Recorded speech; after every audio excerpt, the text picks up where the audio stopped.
बात करते रहते हैं अनेक प्रकार के मंत्रों और स्तोत्रों की, जिनके जप से घर में सुख और शांति तो आती ही है, साथ ही साथ कई प्रकार की समस्याओं से छुटकारा भी मिलता है।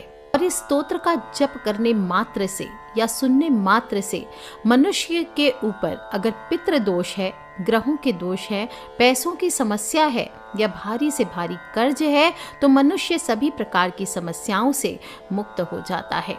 श्रीमद् भगवत गीता के दूसरे, तीसरे और चौथे अध्याय में गजेंद्र स्तोत्र का वर्णन किया गया है। बिल्कुल छोटा सा पाठ है जिसमें 33 श्लोक हैं और इसमें हाथी और मगरमच्छ के युद्ध का वर्णन किया गया है, जिसमें गजेंद्र ने ग्रह के मुख से छूटने के लिए श्री हरि विष्णु भगवान की बड़ी ही मार्मिक स्तुति की थी और प्रभु श्री हरि विष्णु जी ने गजेंद्र की पुकार सुनकर उसे ग्रह से मुक्त कराया था। इस स्तोत्र को सुनते सुनते अगर आपकी भी आंखों से प्रेम और करुणा के आंसू छलकने लगे तो इसे रोके नहीं, बहने दें। ये समस्त पापों को नाश करने वाला स्तोत्र है। अति प्राचीन काल की बात है। द्रविड़ देश में एक पांड्य वंशी राजा राज्य करते थे। उनका नाम था इंद्रद्युम्न। ये भगवान की आराधना में ही अपना अधिक समय व्यतीत करते थे। यद्यपि उनके राज्य में सर्वत्र सुख और शांति थी, प्रजा प्रत्येक रीति से संतुष्ट थी, तथापि राजा इंद्रद्युम्न अपना समय राज्य कार्य में कम ही दे पाते थे। वे कहते थे कि भगवान विष्णु ही मेरे राज्य की व्यवस्था करते हैं, अतः वे अपने इष्ट के परम प्रभु की उपासना में ही दत्तचित्त रहते थे। राजा इंद्रद्युम्न के मन में आराधना की लालसा उत्तरोत्तर बढ़ती ही गई और इस कारण वे राज्य को त्याग कर मलय पर्वत पर रहने लगे। उनका वेश तपस्वियों जैसा हो गया, सिर के बाल बढ़कर जटा के रूप में हो गए, निरंतर परम ब्रह्म परमात्मा की आराधना में तल्लीन रहने लगे। उनके मन और प्राण भी श्री हरि के चरण कमलों में मधुकर बने रहते थे। इसके अतिरिक्त उन्हें जगत की कोई वस्तु नहीं सुहाती। राज्य हो, कोष हो, प्रजा हो, पत्नी हो, किसी भी प्राणी या पदार्थ की स्मृति ही नहीं होती थी। एक बार की बात है, राजा इंद्रद्युम्न प्रतिदिन की भांति स्नान आदि से निवृत्त होकर सर्वसमर्थ प्रभु की उपासना में तल्लीन थे। उन्हें बाह्य जगत का तनिक भी ध्यान नहीं था और संयोगवश उसी समय महर्षि अगस्त्य अपने समस्त शिष्यों के साथ वहां पहुंच गए। लेकिन न पाद्य, न अर्घ्य और न स्वागत। मौन व्रती राजा इंद्रद्युम्न परम प्रभु के ध्यान में निमग्न थे। इससे महर्षि अगस्त्य कुपित हो गए। उन्होंने इंद्रद्युम्न को शाप दे दिया। इस राजा ने गुरुजनों से शिक्षा नहीं ग्रहण की है और अभिमानवश परोपकार से निवृत्त होकर मनमानी कर रहा है और ऋषियों का अपमान करने वाला यह राजा हाथी के समान जड़ बुद्धि है, इसलिए इसे घोर अज्ञानमयी हाथी की योनि प्राप्त हो। महर्षि अगस्त्य भगवत भक्त इंद्रद्युम्न को यह शाप देकर चले गए। राजा इंद्रद्युम्न ने इसे श्री भगवान का मंगलमय विधान समझकर प्रभु के चरणों में सिर रख दिया। क्षीराब्दी में 10 सहस्र योजन लंबा, चौड़ा और ऊंचा त्रिकुट नाम का पर्वत था। ये पर्वत अत्यंत ही सुंदर एवं श्रेष्ठ था और उस पर्वतराज त्रिकुट की तराई में ऋतुमान नामक भगवान वरुण का क्रीड़ा कानन था। उसके चारों ओर दिव्य वृक्ष सुशोभित थे। वे वृक्ष सदा पुष्पों और फूलों से लदे रहते थे और उसी क्रीड़ा कानन ऋतुमान के समीप पर्वत श्रेष्ठ त्रिकुट के गहन वन में हथनियों के साथ अत्यंत शक्तिशाली और अमित पराक्रमी गजेंद्र रहता था। एक बार की बात है, गजेंद्र अपने साथियों सहित तृषाधिक्य यानी कि प्यास की तीव्रता से व्याकुल हो गया। वह कमल की गंध से सुगंधित वायु को सूंघकर एक चित्त आकर्षक विशाल सरोवर के तट पर जा पहुंचा और गजेंद्र ने उस सरोवर के निर्मल, शीतल और मीठे जल में प्रवेश किया। पहले तो उसने जल पीकर अपनी तृष्णा बुझाई, फिर उस जल में स्नान करके अपना श्रम दूर किया। तत्पश्चात उसने जल क्रीड़ा आरंभ कर दी। वह अपनी सूंड में जल भरकर उसकी फुहारों से अपनी हथनियों को स्नान कराने लगा। तभी अचानक गजेंद्र ने सूंड उठाकर चीत्कार की। पता नहीं किधर से एक मगरमच्छ ने आकर उसका पैर पकड़ लिया और गजेंद्र ने अपना पैर छुड़ाने के लिए पूरी शक्ति लगाई, परंतु उसका वश नहीं चला, पैर नहीं छूटा। अपने स्वामी गजेंद्र को ग्राह्यग्रस्त देखकर हथनियां, कलब और अन्य गज अत्यंत व्याकुल हो गए। वे सूंड उठाकर चिंघाड़ने लगे। गजेंद्र को बचाने के लिए सरोवर के भीतर बाहर दौड़ने लगे। उन्होंने पूरी चेष्टा की लेकिन सफल नहीं हुए। वस्तुतः महर्षि अगस्त्य के शाप से राजा इंद्रद्युम्न ही गजेंद्र हो गए थे और गंधर्व श्रेष्ठ हुहु महर्षि देवल के शाप से ग्राह हो गए थे। वे भी अत्यंत ही पराक्रमी थे। दोनों में संघर्ष चलता रहा। गजेंद्र स्वयं को बाहर खींचता और घाय गजेंद्र को भीतर खींचता। सरोवर का निर्मल जल गंदला हो गया था। कमल दल थे वो छत विच्छत हो गए। जल जंतु व्याकुल हो उठे और गजेंद्र और ग्रह का संघर्ष 1 सहस्त्र वर्ष तक चलता रहा। दोनों जीवित रहे और यह दृश्य देखकर देवतागण चकित हो गए। अंततः गजेंद्र का शरीर शिथिल हो गया। उसके शरीर में शक्ति और मन में उत्साह नहीं रहा, परंतु जलचर होने के कारण ग्रह की शक्ति में कोई कमी नहीं आई। उसकी शक्ति बढ़ती चली गई और वह नवीन उत्साह के साथ और अधिक शक्ति लगाकर गजेंद्र को खींचने लगा। असमर्थ गजेंद्र के प्राण अब संकट में पड़ गए। उसकी शक्ति और पराक्रम का अहंकार चूर चूर हो गया, पूर्णतया निराश हो गया और किंतु पूर्व जन्म की निरंतर भगवत आराधना के फलस्वरूप उसे भगवत स्मृति हो आई। उसने निश्चय किया कि मैं कराल काल के भय से चराचर प्राणियों के शरण्य सर्व समर्थ प्रभु की शरण ग्रहण करता हूँ। और इस निश्चय के साथ गजेंद्र ने मन को एकाग्र कर पूर्व जन्म में सीखे श्रेष्ठ स्तोत्र द्वारा परम प्रभु की स्तुति करने लगा। नाथ कैसे गज को फंद छुड़ाओ, यह आचरण माही आओ। गज और ग्राह लड़त जल भीतर, लड़त लड़त गज हार्यो। जौ भर सूंड ही जल ऊपर, तब हरि नाम पुकार्यो। नाथ कैसे गज को फंद छुड़ाओ, यह आचरण माही आओ। शबरी के बेर, सुदामा के तंदुल, रुचि रुचि भोग लगायो। दुर्योधन की मेवा त्यागो, साग विधुर कर खायो। पैठ पाताल काली नागनाथ्यो, फन पर निरत करायो। गिरि गोवर्धन कर पर धार्यो, नंद का लाल कहायो। नाथ कैसे गज को फंद छुड़ाओ, यह आचरण माही आओ। असुर बकासुर मार्यो, दावा नलपान करायो। खम्ब फाड़ हिरण्य कुश मार्यो, नरसिंह नाम धरायो। अजामिल गज गणिका तारी, द्रौपदी चीर बढ़ायो। पय पान करत पूतना मारी, कुब्जा रूप बनायो। नाथ कैसे गज को फंद छुड़ाओ, यह आचरण माही आओ। कौरव पांडव युद्ध रचायो, कौरव मार हटायो। दुर्योधन का मान घटायो, मोहि भरोसा आयो। सब सखियां मिल बंधन बांधियो, रेशम गांठ बंधायो। छूटे नहीं राधा का संग, कैसे गोवर्धन उठायो। जोगी जाको ध्यान धरत है, ध्यान से भजी आयो। सूर श्याम तुमरे मिलन को, यशोदा धेनु चरायो। नाथ कैसे गज को फंद छुड़ाओ, यह आचरण मही आओ। श्री शुक्र जी कहते हैं कि अपनी बुद्धि के द्वारा पिछले अध्याय यानी 2 और 3 में वर्णन किए गए रीति से अपने मन को नियंत्रित करके और भगवान को अपने हृदय में स्थिर करते हुए गजराज अपने पूर्व जन्म में सीखकर कंठस्थ किया हुआ सर्वश्रेष्ठ बार बार पढ़ने और सुनने लायक इस स्तवन का मन ही मन पाठ करने लगे। गजेंद्र कहता है, ओम नमो भगवते तस्मै यत् एतच्चिदात्मकम् पुरुषाय दी बीजाय परेशाया भी धीमहि।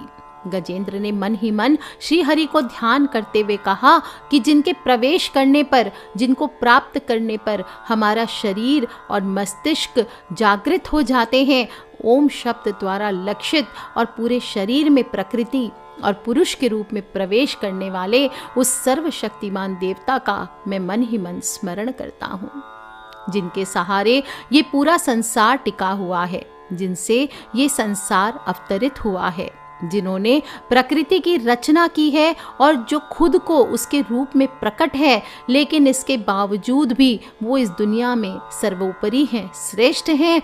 ऐसे अपने आप और बिना किसी कारण के भगवान की मैं शरण में जाता हूँ। अपने संकल्प शक्ति के बल पर अपने ही स्वरूप में रचित और सृष्टि काल में प्रकट एवं प्रलय में अप्रकट रहने वाले इस शास्त्र प्रसिद्धि प्राप्त कार्य कारण रूपी संसार को जो बिना कुंठित दृष्टि के साक्ष्य रूप में देखते रहने पर भी लिप्त नहीं होते, चक्षु आदि प्रकाशकों के परम प्रकाशक प्रभु आप मेरी रक्षा करें। बीतते गए समय के साथ तीनों लोकों और ब्रह्म आदि लोकपालों के पंचभूत में प्रवेश कर जाने पर और पंचभूतों से लेकर महत्वपूर्ण सभी कारणों के उनकी परम करुणा स्वरूप प्रकृति में मग्न हो जाने पर उस समय दुर्गेर और घोर अंधकार रूपेण प्रकृति ही बच रही थी। उस अंधकार से परे अपने परम धाम में जो सर्वव्यापी भगवान सभी दिशाओं में प्रकाशित होते रहते हैं, वे भगवान मेरी रक्षा करें।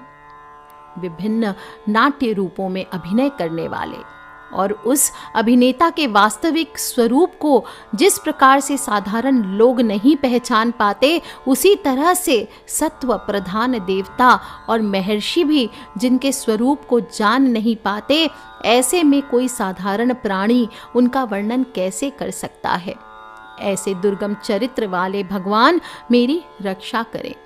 अनेक शक्ति से मुक्त सभी प्राणियों को आत्मबुद्धि प्रदान करने वाले, सबके बिना कारण हित और अतिशय साधु स्वभाव ऋषि मुनि जन, जिनके परम स्वरूप को देखने की इच्छा के साथ वन में रहकर अखंड ब्रह्मचर्य तमाम अलौकिक व्रतों को नियमों के अनुसार पालन करते हैं, ऐसे प्रभु ही मेरी गति हैं। वह जिनका हमारी तरह ना तो जन्म होता है और ना जिनके अहंकार में कोई भी काम नहीं होता, जिनके निर्गुण रूप का ना कोई नाम है ना कोई रूप है, इसके बावजूद भी वह समय के साथ इस संसार की सृष्टि और प्रलय के लिए अपनी इच्छा से अपने जन्म को स्वीकार करते हैं। तस्मै नमः परेशाय ब्राह्मणे अनंत शक्तये अरूपायो रूपाय नमः आश्चर्य कर्मणे। उस अनंत शक्ति वाले परम ब्रह्मा परमेश्वर को मेरा नमस्कार है। प्राकृत आकार रहित और अनेक रूपों वाले अद्भुत भगवान को मेरा बारंबार नमस्कार है। स्वयं प्रकाशित सभी साक्ष्य परमेश्वर को मेरा शत शत नमन है। वैसे देव जो नम वाणी और चित्त वृत्तियों से परे हैं, उन्हें मेरा बारंबार नमस्कार है। विवेक से परिपूर्ण पुरुष के द्वारा सभी सत्व गुणों से परिपूर्ण निवृत्ति धर्म के आचरण से मिलने वाले योग्य मोक्ष सुख की अनुभूति रूपी भगवान को मेरा नमस्कार है। सभी गुणों के स्वीकार शांत रजोगुण को स्वीकार करके अत्यंत और तमोगुण को अपनाकर मूढ़ से जाने जाने वाले बिना भेद के और हमेशा सद्भाव से ज्ञान धनी प्रभु को मेरा नमस्कार है। शरीर के इंद्रिय के समुदाय रूप सभी पिंडों के ज्ञाता सबों के स्वामी और साक्षी स्वरूप देव आपको मेरा नमस्कार है। सबों के अंतर्यामी प्रकृति के परम कारण लेकिन स्वयं बिना कारण भगवान को मेरा शत शत नमस्कार है। और सभी इंद्रियों और सभी विषयों के जानकार सभी प्रतीतियों के कारण रूप संपूर्ण जड़ प्रपंच और सबकी मूलभूता अविद्या के द्वारा सूचित होने वाले सभी विषयों में अविद्या रूप से भासने वाले भगवान आपको मेरा नमस्कार है। गज रोता जा रहा है, प्रार्थना करता जा रहा है, हे प्रभु सबके कारण लेकिन स्वयं बिना कारण होने पर भी बिना किसी परिणाम के होने की वजह से अन्य कारणों से भी विलक्षण कारण आपको मेरा बारंबार नमस्कार है। सभी वेदों और शास्त्रों के परम तात्पर्य मोक्ष रूपी और श्रेष्ठ पुरुषों की परम गति वाले देवता आपको मेरा नमस्कार है। और वह जो त्रिगुण रूपों में छिपी हुई ज्ञान रूपी अग्नि है, वैसे गुणों में हलचल होने पर जिनके मन मस्तिष्क में संसार को रचने की वृत्ति उत्पन्न हो जाती है और जो आत्मा तत्व की भावना के द्वारा विधि निषेध रूप शास्त्र से भी ऊपर उठे हों, जो महाज्ञानी महात्माओं में स्वयं प्रकाशित हो रहे हों, ऐसे भगवान को मेरा नमस्कार है। मेरे जैसे शरणागत पशु के समान जीवों की अविद्या रूप फांसी को पूर्ण रूप से काट देने वाले परम दयालु और दया दिखाने में कभी भी आलस्य नहीं करने वाले ऐसे प्रभु को मेरा नमस्कार है। और अपने अंश से सभी जीवों के मन में अंतर्यामी रूप में प्रकट होने वाले सर्वनियंता अनंत परमात्मा आपको मेरा नमस्कार है। जो शरीर, पुत्र, मित्र, घर और संपत्ति सहित कुटुंबियों में अशक्त लोगों के द्वारा कठिनाई से मिलते हों और मुक्त पुरुषों के द्वारा अपने हृदय में निरंतर चिंतित ज्ञान स्वरूप सर्वसमर्थ परमेश्वर हैं, उनको मेरा नमस्कार है।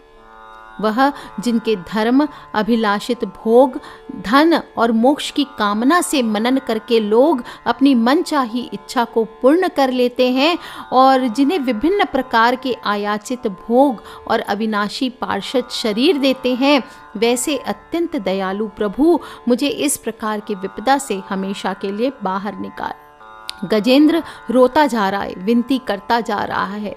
वह जिनके एक से अधिक भक्त हैं, जो मुख्य रूप से एकमात्र उसी भगवान के शरण में है, जो धर्म, अर्थ आदि किसी भी पदार्थ की अभिलाषा नहीं रखते हैं, जो केवल उन्हीं के परम मंगलमय एवं अत्यंत विलक्षण चरित्र का गुणगान करते हुए उनके आनंदमय समुद्र में गोते लगाते रहते हैं, उन अविनाशी, सर्वव्यापी, सर्वमान्य ब्रह्म आदि के भी नियामक, अभक्तों के लिए भी हमेशा प्रकट होने वाले, भक्ति योग द्वारा प्राप्त, अत्यंत निकट होने पर भी माया के कारण अत्यंत दूर महसूस होने वाले और इंद्रियों के द्वारा अगम्य और अत्यंत दुर्विज्ञेय, अंतरहित लेकिन सभी के आदि कारक और सभी तरफ से परिपूर्ण उस भगवान की मैं स्तुति करता हूँ।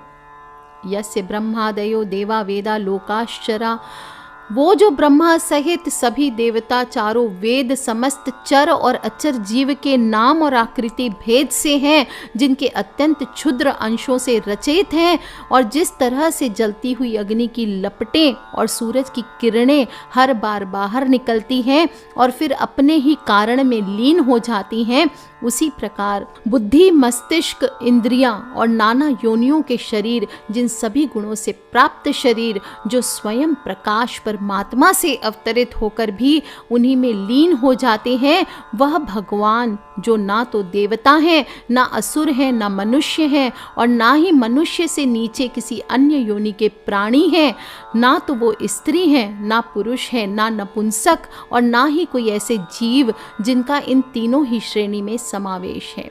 वो ना तो गुण है, ना कर्म है, ना ही कार्य है, ना ही कारण, और इन सभी योनियों का निषेध होने पर भी जो बचता है वही उनका असली स्वरूप है। ऐसे प्रभु मेरा उत्थान करने के लिए प्रकट हो। मुझसे अब इस मगरमच्छ के अत्याचार सहन नहीं होते। अब मैं इस मगरमच्छ के चंगुल से आज़ाद होने के बाद जीवित नहीं रहना चाहता। इसकी वजह ये है कि मैं सभी तरफ से अज्ञानता से ढके इस हाथी के शरीर का क्या करूं। मैं आत्मा के प्रकाश से ढक देने वाली अज्ञानता से युक्त इस हाथी के शरीर से मुक्त होना चाहता हूं, जिसका काल क्रम से अपने नाश नहीं होता, बल्कि ईश्वर की दया और ज्ञान से उदय हो पाता है। इस प्रकार से मोक्ष के लिए लालायित संसार के रचयिता स्वयं संसार के रूप में प्रकट, लेकिन संसार से परे, संसार में एक खिलौने की भांति खेलने वाले, संसार में आत्म रूप से व्याप्त, अजन्मा, सर्वव्यापी एवं प्राप्य वस्तुओं में सर्वश्रेष्ठ श्री हरि का केवल स्मरण करता हूँ, उनकी शरण में जाता हूँ। वह जिन्होंने भगवत शक्ति रूपी योग के द्वारा कर्मों को जला डाला है, जिन्हें समस्त योगी ऋषि अपने योग के द्वारा अपनी शुद्ध हृदय में प्रकट देखते हैं, उन योगेश्वर भगवान को मेरा नमस्कार है। वह जिनके तिगुणे शक्तियों का राग, रूप, वेग और असह्य है, जो सभी इंद्रियों के विषय रूप में मौजूद हैं, वह जिनकी इंद्रियां समस्त विषयों में ही बसी रहती है, ऐसे लोगों जिनको मार्ग मिलना भी संभव नहीं है, वैसे शरणागत एवं अपार शक्तिशाली वाले भगवान, आपको मेरा बारंबार नमस्कार है। वह जिनकी अविद्या नाम के शक्ति के कार्य रूप से ढके हुए हैं, वह जिनके रूप को जीव समझ नहीं पाते, ऐसे अपार महिमा वाले भगवान की मैं शरण लेता हूँ। श्री सुखदेव जी कहते हैं, वह जिसने पूर्व प्रकार से भगवान के भेद रहित सभी निराकार रूप का वर्णन किया था, उस गजराज के करीब जब ब्रह्मा जी के साथ अन्य कोई देवता नहीं आए, जो अपने विभिन्न प्रकार के विशेष विग्रहों को ही अपना रूप मानते हैं, ऐसे में साक्षात विष्णु जी, जो सभी के आत्मा होने के कारण सभी देवताओं के रूप है, तब वहाँ प्रकट हुए।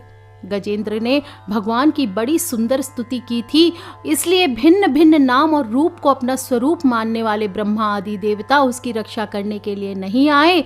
और उस समय भगवान विष्णु भोजन कर रहे थे, लक्ष्मी माता उनके साथ थी। और जैसे ही भगवान ने सुना कि आज भक्त गजेंद्र मेरी स्तुति गा रहा है, मेरा भक्त आज कष्ट में है, तो भगवान ने एक क्षण नहीं लगाया और भगवान ने तुरंत भोजन छोड़ दिया और उठ खड़े हुए। हाथ पकड़ कमला कहे, कहाँ जाते यदुराज। हाँ तो लक्ष्मी ने सुनी और थी सुनी गजराज। तो लक्ष्मी जी ने प्रभु का हाथ पकड़ के पूछा, प्रभु छोड़कर भोजन कहाँ जा रहे हो। तब भगवान कहते हैं कि तूने हाथी की आवाज़ नहीं सुनी, लेकिन लक्ष्मी जी ने हाथी की सिर्फ हाँ ही सुनी थी। सब कुछ छोड़ छाड़ के गजराज को इस प्रकार से दुखी देखकर और उसकी पढ़ी गई स्तुति को सुनकर चक्रधारी प्रभु तुरंत ही वेग वाले गरुड़ की पीठ पर सवार होकर सभी देवों के साथ उस स्थान पर पहुंचे जहां वह गज था। सरोवर के अंदर महाबलशाली मगरमच्छ द्वारा जकड़े और दुखी उस हाथी ने आसमान में गरुड़ की पीठ पर बैठे और हाथों में चक्र लिए भगवान विष्णु को आते हुए जब देखा, तो अपनी सूंड में पहले से ही उनकी पूजा के लिए रखे हुए कमल के फूल को श्री हरि पर बरसाते हुए कहने लगा, सर्वपूज्य भगवान श्री हरि नारायण जगत गुरु, आपको मेरा प्रणाम है। भगवान सर्वपूज्य श्री हरि, आपको मेरा नमस्कार है। और लाचार हाथी की ये अवस्था देखकर श्री हरि विष्णु तुरंत गरुड़ से नीचे उतरकर सरोवर में आए और बेहद दुखी होकर ग्राह सहित उस गज को तुरंत ही सरोवर से बाहर निकाला। देखते देखते अपने चक्र से मगरमच्छ के गर्दन को काट दिया और हाथी को उस पीड़ा से बाहर निकाला। उस समय ब्रह्मा शंकर आदि देवता ऋषि गंधर्व श्री हरि भगवान के इस कर्म की प्रशंसा करने लगे और उनके ऊपर फूलों की वर्षा करने लगे। बोलिए श्री विष्णु भगवान की जय।